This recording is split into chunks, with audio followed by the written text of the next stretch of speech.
वक्त मैं मौजूद डबेली के इलाका गाजियोट में आज यहाँ पर एक बैलों का अखाड़ा मुनक्कद किया गया है और फैजाबाद से जो है वो बैलों की जो जोड़ियाँ यहाँ पर आई है और लोगों की जो बड़ी तादाद है वो भी ये एक बैल अखाड़े को देखने के लिए आई है और यहाँ पर खाने पीने के लिए भी मुख्तलिफ स्टॉल लगाए गए हैं और इसके ममालिक खसूसी साबिक MPA राजा आसफ साहब थे।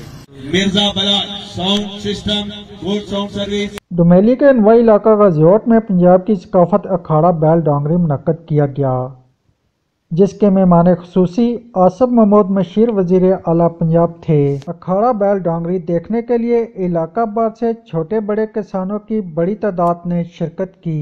इस अखाड़ा में सबक चेयरमैन मास्टर आशिक हुसैन, मेयर अमानुल्लाह, चौधरी तसद्दुक, मिर्जा बलाल, बोगी चक, नसार जट, चौधरी जफर समेत अहम सियासी व समाजी शख्सियात ने शिरकत की। आसफ महमूद और मलक मुदस्सर ने कामयाब किसानों में इनामात तकसीम किए। इस अखाड़ा में 50 बैलों की जोगों ने हिस्सा लिया। अखाड़ा के गिरदोनवा में खाने पीने के मुख्तलिफ स्टॉल भी सजाए गए। अखाड़ा देखने आए शायकीन ने स्टॉलों का रुख किया और मनपसंद एशिया खाकर खूब लुत्फ़अंदोज़ हुए। कैमरामैन लाल मिर्जा के साथ मोहम्मद नबील हसन, जीना न्यूज़ अपडेट, गाजियोट।